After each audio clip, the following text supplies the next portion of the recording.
What's the biggest red flag when meeting new people? One of my bosses once told me that whenever you start a new job position, it's usually the first person who tries really hard to be your friend is a problem child of the office. They'll usually start telling you of people to avoid as well. I've found this very useful. They don't listen to what you say and respond accordingly. They only wait for you to stop talking so they can talk about whatever they want to talk about. There's also the issue of people who won't stop talking in order for you to respond in any way. They have their own personal soliloquy. I've seen a lot of answers along the lines of when they say negative things about others, which I agree with BTW, but for me a huge red flag is when someone can't let someone else receive praise or be the center of attention. I've met people in the past who have shown small signs of jealousy when I've praised mutual friends, siblings, strangers, etc. And in each case it was indicative of bigger jealousy and self-esteem issues that led to some messed up stuff. Belittling their so in front of people but insisting it's a joke every time. Sadly in this situation I used to be the belittled so. I briefly had a friend like this. We all went out for drinks one night, and she relentlessly castrated her fiancé while he just sat there like a kicked dog. Meanwhile, she outed my gay buddy to people we didn't even know that well. She thought the whole scene was just hysterical. Toxic be right there. Subtle signs that they aren't remotely interested in you, and the only way you two are together is maybe because an obligation favor. People change their tune often when they have to conceal their feelings of disdain for someone. They don't really listen to you or pay attention to what you're talking about, but expect you to be totally engaged with whatever they say and act put out if you aren't. The distracting noise coming out of that other person's mouth stopped. Finally it's my chance to talk about me. Everyone here talking about slightly negative people, but OP asked for the biggest red flag, so I'm gonna go with having a swastika scar on their forehead. When they start talking about the tons of money I am going to be making with their new business venture and selling knives door to door. This knife will cut right through your shoes. Hi, my name is, and I'm an butthole. Literally how the shop manager introduced himself to everyone, like it's an excuse. When they monopolize a conversation, when they steer the conversation so that you end up being shown a phone full of photos, when they engage in a whole monologue about their health or relationship issues, when they brag a lot if not about themselves then their family members. People think I'm a B, but I'm really just blunt and tell the truth. They can't handle that. Nah, chances are you're just a B. Let's be honest, we often see these red flags but deliberately push on to form a relationship. If the relationship goes bust, we critique ourselves for not heeding the warning signs. This is an unjust self-criticism. I have only ever met 2 men that I'm aware of who lied to me about their ages when we met. Both of these men turned out to be extremely unpleasant and abusive people. I dated one of them and knew the GF of the other one. I think people who lie easily even over trivial things tend to have very complex psychological problems and are best steered clear of. How they treat waiters, waitress, cashiers, janitors, bus drivers and everyone in the service industry. A coworker friend of mine left a bunch of trash at the cinema after we finished watching a movie. I angrily pick up his trash, chased him and told him to throw it away at the bin 3 meters outside of the cinema, and he replied, "Dude, why are you so Japanese? I did graduated from Japan. I'm just letting the janitors doing their job." No dude, it's not being Japanese, it's being having manners. Couldn't look at him the same way again ever since. Reading through these comments made me realize I'm an butthole. First step in fixing a problem is acknowledging there is one. Being an butthole isn't permanent. Keep up the good work. Too much information too quickly. People who divulge too much about themselves from the offset generally have poor boundary issues. I speak from experience. I am a recovering poor boundary haver.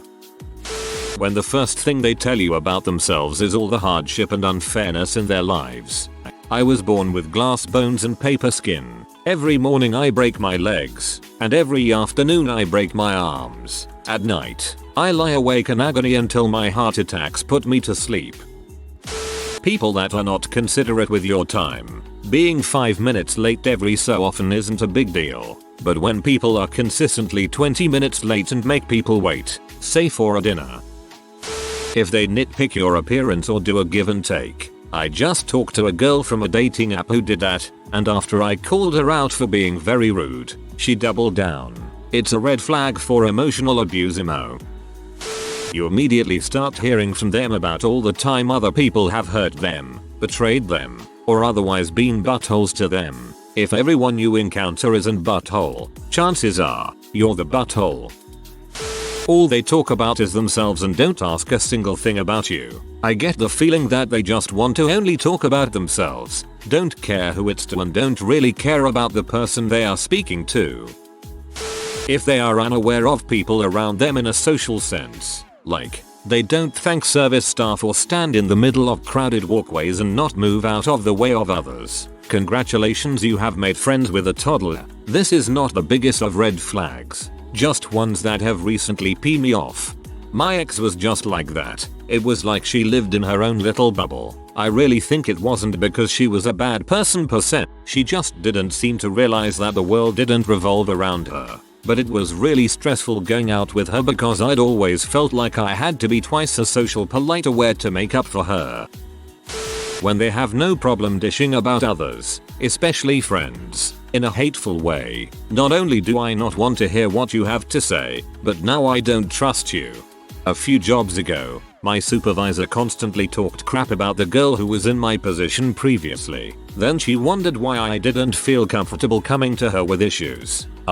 Probably because you told me Christina was always bothering you and couldn't figure anything out on her own. When they bring up topics out of nowhere just so they can spout their opinions and not actually have a conversation, it's very telling about their personality. As someone who isn't much of a talker, I actually appreciate people that bring up new topics and talk more than I do. I have trouble getting acquainted with other quiet people as the conversation stalls a lot. If you have to invite them before they'll enter your house, if they avoid direct sunlight, and the biggest of all, no reflection in a mirror.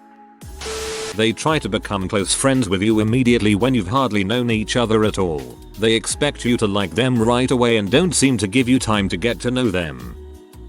Everyone has bad traits and good traits. Please nobody read this Reddit thread and start labeling your friends as buttholes. Cutting people out for having these traits.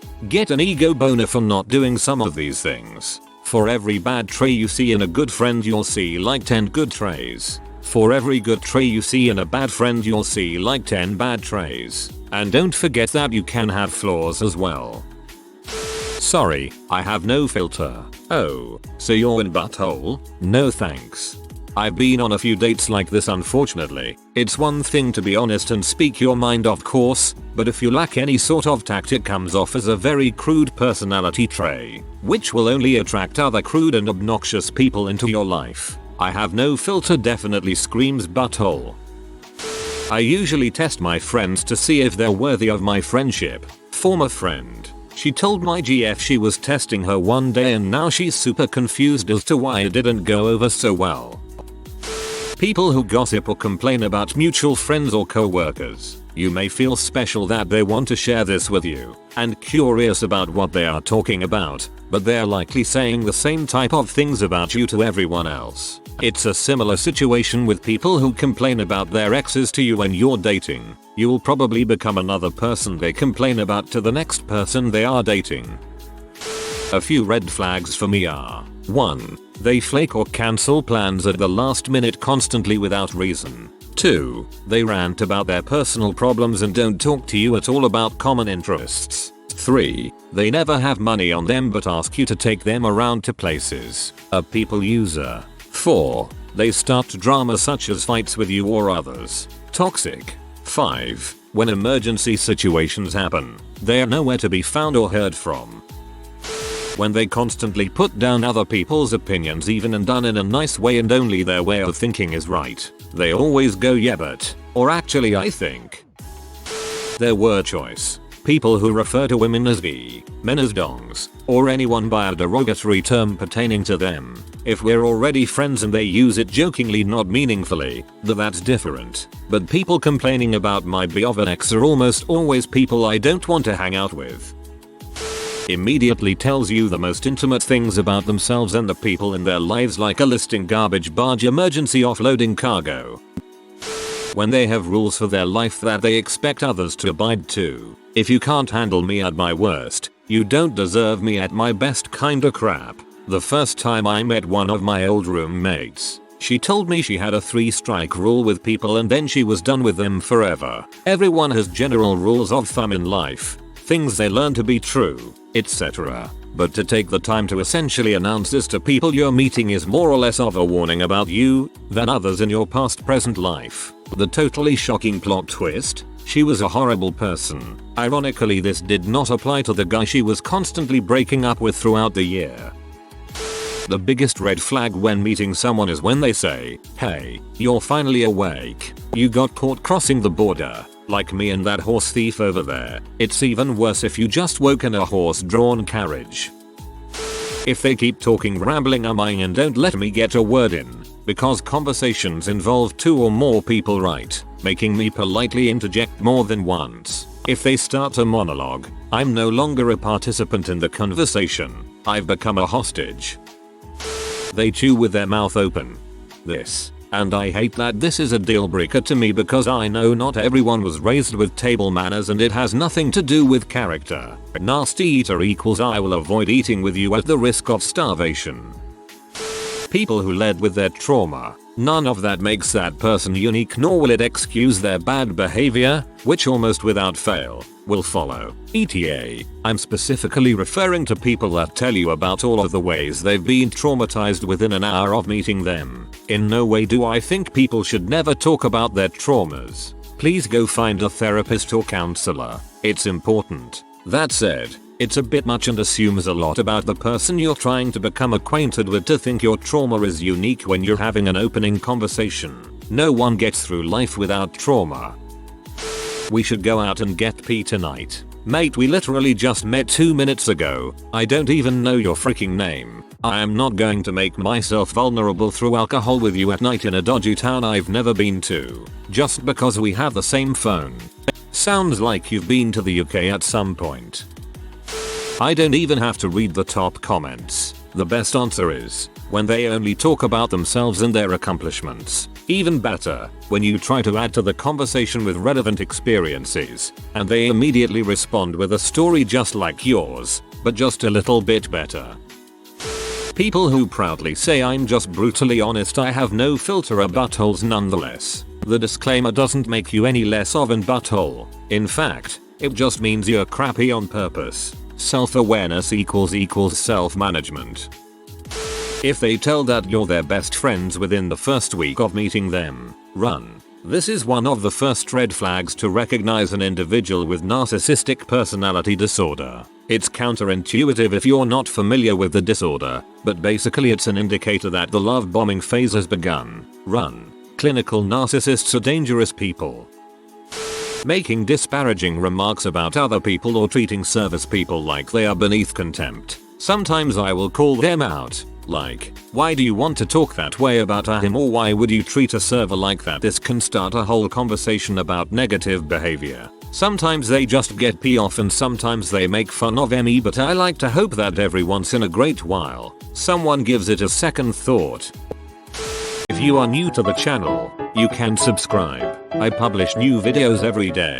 Until then, check another video.